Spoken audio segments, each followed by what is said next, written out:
Good evening, everyone. Good evening. Thank you. I would like to welcome Rinpoche because it's a great honor for us to host him here. And I'd like to start our conversation by asking Rinpoche about Terma, which is an extremely interesting subject about which he knows a lot. I hope so. But at least I will try. So thank you. Again, I'd like to thank you very much for giving me this opportunity to be this beautiful museum, the historical museum in the United States or this big city. So I'm really so honored and thank you very much for giving me this opportunity entirely. Member or the staff members of the museum and as well as the 80 men. Thank you. Thank you very much. And I'm very happy to talk about the Terma. And the Terma is one of the great techniques and skills and taught or revealed or led by the great master, second Buddha, Guru Padmasambhava. Guru Padmasambhava, who came in this world over 2,000 years ago. And actually, in fact, 8 years after Buddha Shakyamuni's Mahaparinirvana, Guru Padmasambhava came. And he was known as second Buddha because many reasons he was known as second Buddha. Because first, Guru Padmasambhava is considering as reincarnation of the Buddha Shakyamuni, that who passed away or he entered the Mahaparinirvana. He was born back as Guru Padmasambhava. That reason he is also known as second Buddha. And the other reason is the Buddha Shakyamuni gave so many teachings. Time he reached the enlightenment age 35 until age 81. Varieties of the teachings that he gave, the teachings all are based upon the non-violence, peace, happiness, loving kindness, compassion, respect and appreciation to all living beings without any discriminations or without any partialities. He lay out all that teaching. And those teachings are mainly known as basic teachings or the Mahayana teachings. But then also in the invisible level or the higher level, Buddha Shakyamuni gave so many great Tantra teachings, that which he did not give in the human world in the common perception levels. He gave those teachings on the higher realms, such as like a Kalachakra. He did not give in the time in India in the common perception levels, but he gave in the higher levels of these teachings. So then those teachings Buddha gave, the Guru Padmasambhava revealed all those Vajrayana Tantra teachings to this human world. Therefore, he was also known as second Buddha. Second Buddha means first Buddha Shakyamuni, second Buddha is Guru Padmasambhava.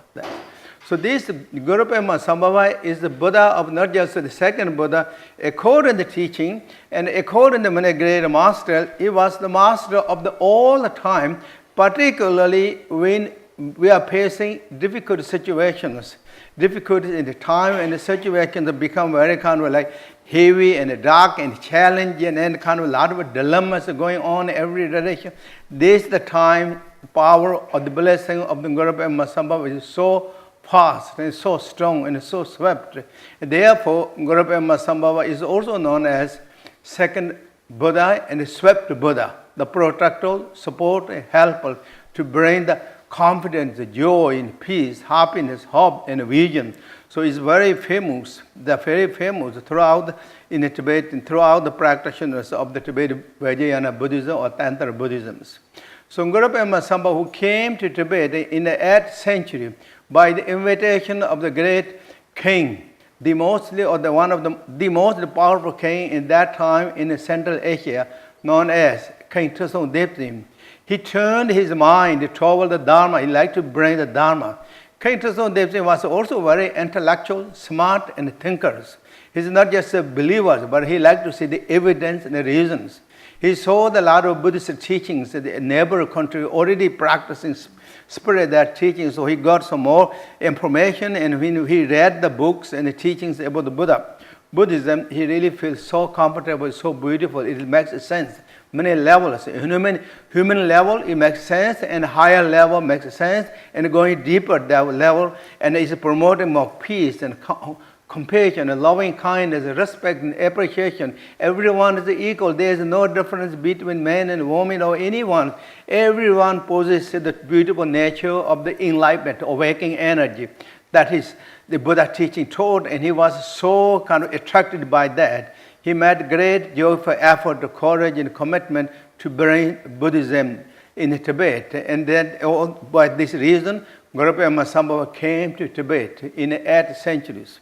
And when Guru Padmasambhava came to the 8th century in Tibet, and he gave so many teachings, empowerments, and transmissions, blessings, and so many devoted Tibetan practitioners. And they also really so dedicated, not just receiving the teaching as like academic level or curiosity level, but really they like to observe, they like to change it, they like to see the evidence of what teaching is speaking or talking, teaching. And they did that, and so many individuals have become the highest realization the human consciousness can reach. They really reach those teachings.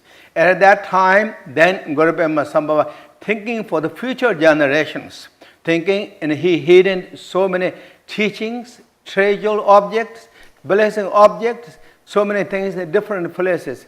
Those are known as Termas. In the Tibetan word, Terma means treasures, hidden treasures, that hidden throughout. And Guru Padmasambhava, when he hidden those teachings, that along with that, very famous disciple and consort of the Guru Padmasambhava, known as Vasram Rakini Yeshin Soja, the lady Yeshin Soja, was the instrumental to really to hide or to hidden all those teachings in many different places.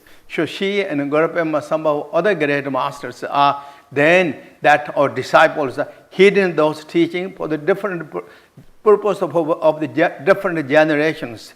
The time is changing always. So many things always change. When time changes, there is so many also challenges and the difficulties are also erupting same time in many different areas. And the people are getting more trouble, difficult, and so forth, to protect and help and support, to ease them. And those teachings and many treasures are hidden at that. And now again, I will talk a little bit how that happened. For example, 8th century, Guru Padmasambhava, great Vasram Rakini, Lady Yeshin Soja, he and along with many other disciples, they hidden this teaching and revealing throughout the generation how that can happen, how that happened. This is known as in the teaching, the Nyingma schools of Tibetan Buddhism, there is known as 3 lineages, particularly connected to this Terma, that treasure revealed, connected to the treasures. Or revelation of the treasures connected. Those 3 lineages are first known as are entrusted and predicted lineages. So entrusted and predicted lineages. Second is known as aspirations and empowerment lineages. And then third lineage is known as sealed, handed by the Dakinis and protectors. Those are the 3 lineages, particularly connected to the Terma teachings, these Terma teachings. So now what those are means? First is that entrusted and prophesied or predicted. That means in those times, that the 8th century, those individuals who had high realization, the student from Guru Padmasambhava, other great masters also known as Shantarakyata, when they have those students, the practitioner, high realization, when they invited or they asked came to Guru Padmasambhava, and they like to help to the future generations.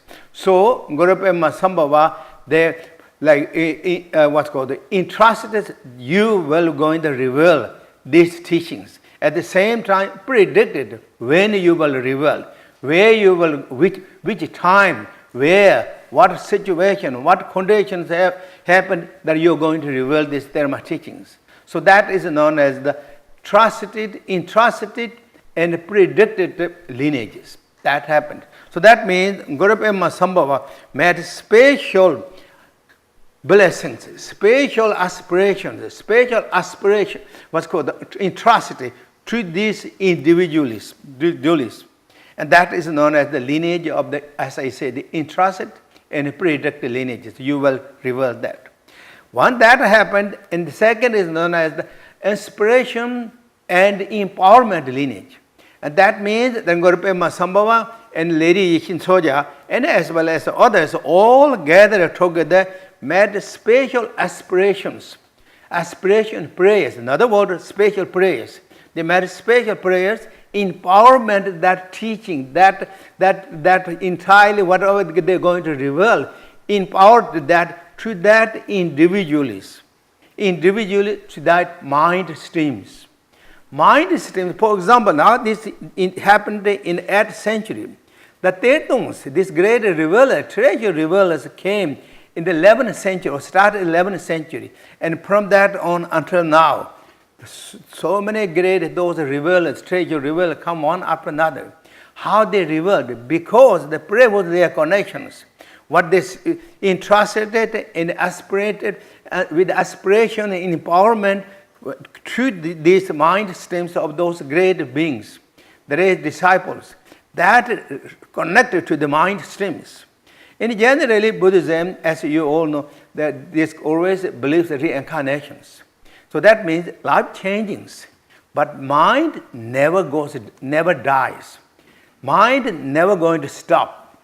It will be continued. Mind is beyond the death. It is like electric energy are moving from life to life. Life is indestructible.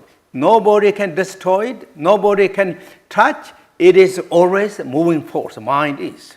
That is like our mind, according to Buddhism, or according to Vajrayana Buddhism, mind is living force. So whatever you entrusted, whatever you aspirated in the mind stream, that will remain. And particularly, mind is also like deeper level of the mind. If you entrusted in the aspiration with empowered, that remains. So that is known as the second lineage. Aspiration and the empowerment lineage. They empowered.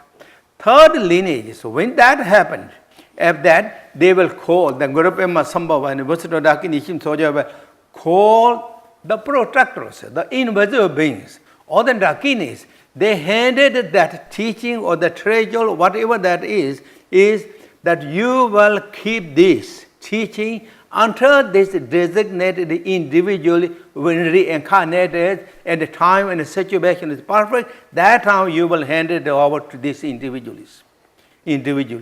So they also accepted, they agreed, and they will do that. And with all that combined together, and then that the treasure is hidden. That's how the Terma is started. From that on, then so many great Tetungs came one after another throughout the centuries, revealing many Termas. Termas is generally also had a variety of Termas, known as Terma of the mind, or wisdom mind, Terma from the earth, Terma of the skies, Terma of the visions, and there is many of those variety of Termas. And each of those Termas also, each of those has also many divisions, such as the Terma of the substances. That means just a different treasure objects are hidden and revealed by those great beings, one after another. Treasure means such as personal belonging of the Guru Padmasambhava, Wisdom Dakinishin Soja, and Khenpo Tsewang Dongyal, other great masters, all personal belongings of even the Buddha Shakya Munis, all many great arhatas, many great sages, their personal belongings, hidden to the purpose of future generations.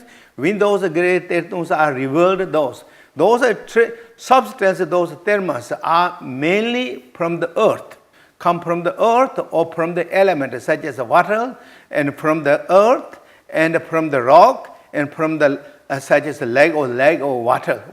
Those are the mostly substance Termas. That. And then together with the termas are the ritual objects many times. And as in the Rubin Museum has so many of those objects, ritual objects, these kind of same things really revealed by those many times from the, again, from the, from the rock, from the mountains, or from the, such as a leg, from the many different locations, again revealed by this great Tetungs, or the revealers, treasure revealers, one after another. Rinpoche, you mentioned earlier about the role of the feminine in this, about women in the very beginning who were close to Padmasambhava. Yeah. And could you tell us a bit more about this? About I that mean, this. Thank you, thank you, thank you. It's like stopping a running train. Thank you. I hope it's a clear train.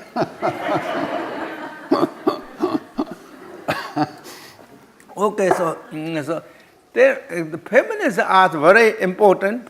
When they hidden the Terma teaching are also very important to have the feminine.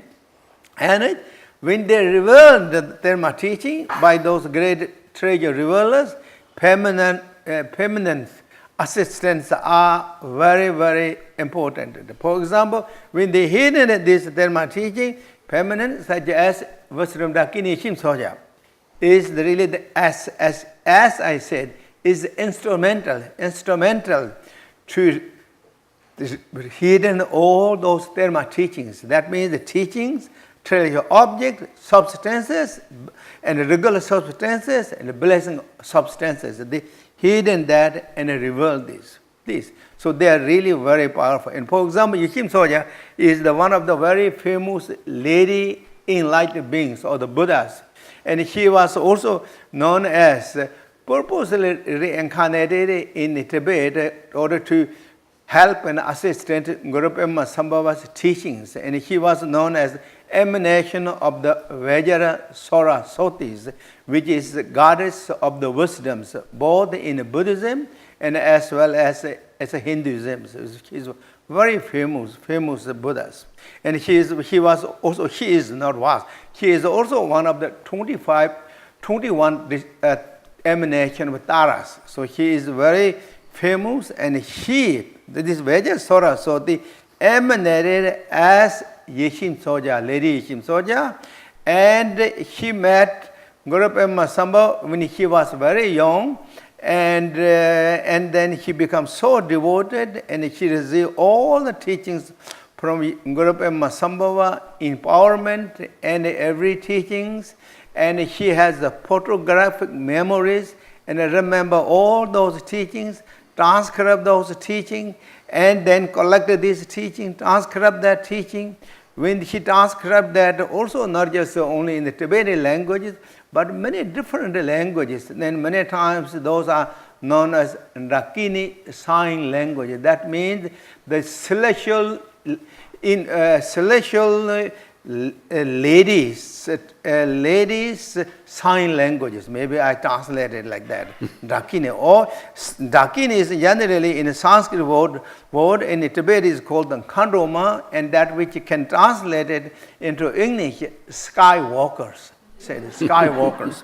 So skywalkers is sign languages. She wrote many, and when you look, or when I look, for example, those letters, those tetungs, when they reveal tetung, that teachings still many monasteries can have as their part of their treasures. Those teachings, or those are now the yellow squirrel papers, and those kind of yellow papers most of the time, and there's a squirrel rolled, and there's a sign language. When I had the opportunity to look those things, I can't really read anything. Just like letters, definitely, but we can't read. But those can read those letters. In the teaching said that those teaching, those are kind of small, that yellow squirrel papers can transcribe the whole big books from that letter. And many times I heard many masters, they used to talk, with many Tetons, when they start transcribing, that letter is changing. After they finish the transcribing, then reappear another letters in there. So it's like modern time, like maybe computers, maybe like computer chips or computer really screen. It's just happening. So those are known as the Dakini Sign Language, which is really mostly is Yeshin Soja, the Dakini, Western Dakini Yeshin Soja did. And then so that, for example, that's what when they hidden that teaching, feminine is so important according to teaching. And when they reveal that teaching, also at the time, it's very important to have the assistant of the feminine energy. And generally in Buddhism, feminine is very important. It is just same as like what's called skillful means and wisdoms. It's just like both are combined together. And the skillful means is male energy, and the wisdom is feminine energy. Skillful means the wisdom need be always combined together to happening things or happening things. So therefore, feminine is always, of course, important, and particularly Terma teaching is very, very important. And we, of course, know that women are very good at hiding things. So they actually hid these Terma to be discovered eventually by Tertons, who were the enlightened individuals that received these teachings as a kind of transmission, basically, from Padmasambhava directly. That's really true. That's true. That's Thank you, exactly Rinpoche. true. That's So exactly. Rinpoche would like to do a meditation for you, and we're going to take some time to do this, and I will let him lead the process. Okay, now, right? Absolutely. Okay. Absolutely. Okay. So this Terma teachings, again, is very important, particularly degeneration times, as well as the Kalachakra teaching, that really is both are very important, particularly this time. According to Tibetan or Buddhism, this is kind of degeneration time, and this time, Terma and Kalachakra, those are very special for the degeneration times. Why they're special? Because they are so powerful, they're strong, they're very effective. It can meet the challenge and situation of this time. So it really works so good to help into the others, so bring joy and peace, happiness and confidence. So that is really the Terma teachings. And now we do the meditation of the mindfulness. Mindfulness meditation, and which is then maybe we start meditation of the mindfulness of the boundless love. Boundless love. And how we're going to do that? May all living beings have the happiness and cause of happiness. Kind of feel great, loving, powerful loving, and wish that from our really core of the heart to every living being have the happiness and cause of happiness. So that means happiness remains for a long time, not going to change. Kind of feel that power, and we set for few minutes. However long you want it to be. 2 minutes. Then after that we do also compassion, and this is very famous in the Buddhism teaching the mindfulness, for mindfulness, boundless love, boundless compassion, boundless joy, and boundless equanimity or the balance. Balance is very important. So we do this maybe 2-3 minutes of the boundless love, 2-3 minutes of compassion, 2-3 minutes of the joy, and 2-3 minutes just equanimity, balance status. Okay.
Now we do the great compassions. Okay. Again, we're going to think that may all living beings are free from suffering and the cause of sufferings. Thinking of that in heart and maintain mind in that status as compassions.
Now we do again short meditation, mindful meditation of the joy.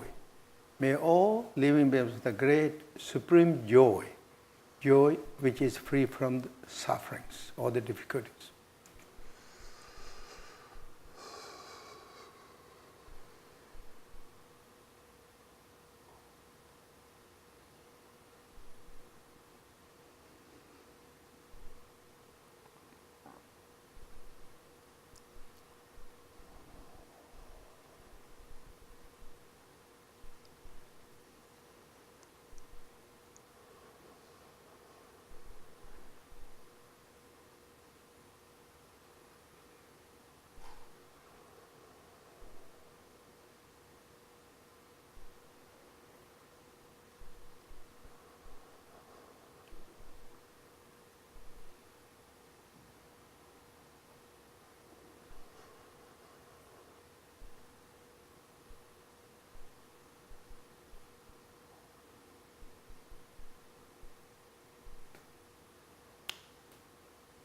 Now we do the mindful meditation of the balance or equanimities. May all living beings free from the attachment and hatred thought and remain great equanimity status.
Thank you.